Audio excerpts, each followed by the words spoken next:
Hey guys, hey guys, hey guys, welcome back to my channel. I hope that everyone's having an awesome, awesome, awesome, awesome day, and today is another reading video,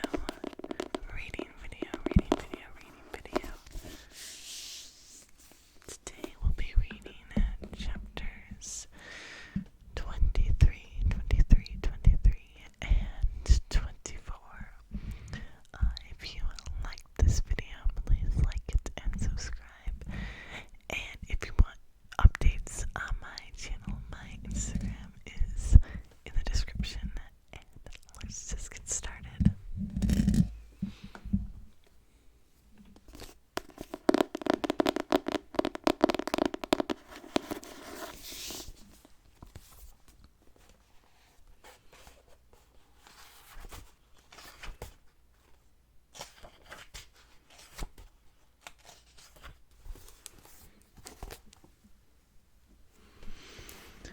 Chapter 23. I woke with a burnt taste in my mouth and an awful toothache. Someone was sobbing nearby. It had to be Zoe. I didn't have to see her to know that she was rocking on the balls of her feet, with her head thrown back and her mouth wide open. No one else in the world could howl like that. One of her pets must have died. I opened my eyes to tell her I'd help her catch a new monster if she'd just quit making that awful noise. I blinked against the harsh light and abruptly Zoe's howl stopped. Closing my eyes, I decided to use my sonar instead, but as I turned to send out clicks, my side burned with pain. Groaning, I squinted at Zoe, who gaped back at me in astonishment. Then she slid out of sight as my bed rolled forward. Not a bed, a gurney. I realized as the fog lifted from my mind. You'll need to leave the room now, a voice said. Doc's voice. Something was binding my chest so tightly, every breath was a shot of pain. Still, I tipped my head back, only to see that I was being pushed into a metal cylinder. You're awake, Doc said. Lie still. This won't hurt at all. As the cylinder drew closer, strange lights flickered inside of it. Panic seized in me as memories shrieked like ghosts in my head. I was headed into an MRI scanning machine. Thrashing onto my side, I set my broken ribs on fire. Ty, don't move, Doc commanded. Lifting my head, I saw him, tight-lipped with determination. I tumbled off the gurney, gripping the edge in case my legs wouldn't hold me.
trust him anyway after he purposely misled us into thinking Seablight was a prison?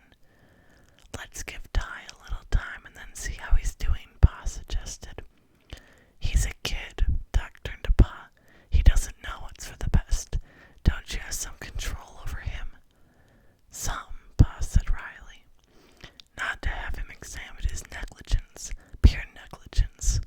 With that, Doc stalked out of the room.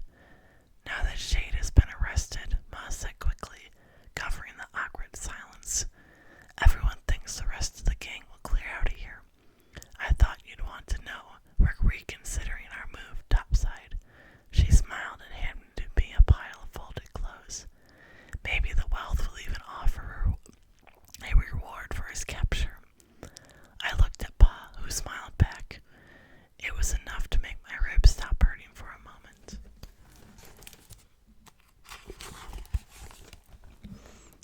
Once they left the room, I hurriedly stepped into a pair of drawstring pants. As I tore off the paper gown, the feathery bruise caught my eye. I sank to the bed as I faced the fact that this bruise was the second thing that Shade and I had in common. There was no denying it anymore, not after what I had seen. Shade had a dark gift. Cheers and applause broke out when I swung open the door to the dining hall. Jibby, Raj, and the Peavies raised their tankards. To die. Jibby thrust a cup into my hand. We're celebrating Shade's capture. What time is it? Middle of the night, Cheryl replied, beaming at me. Settling close, Gemma whispered, We need to talk. She led me to an empty table. Good, now we can get our story straight. You have to tell them dark gifts are real, she said once we settled on top of the table. What? No. People need to know that Shade can camouflage himself. Why? He can't break out of jail by changing the color of his skin. You're setting an example for Zoe and Hewitt, she scolded. Probably other kids too. They watch you because you're older. And what are you telling them? To be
you sure you saw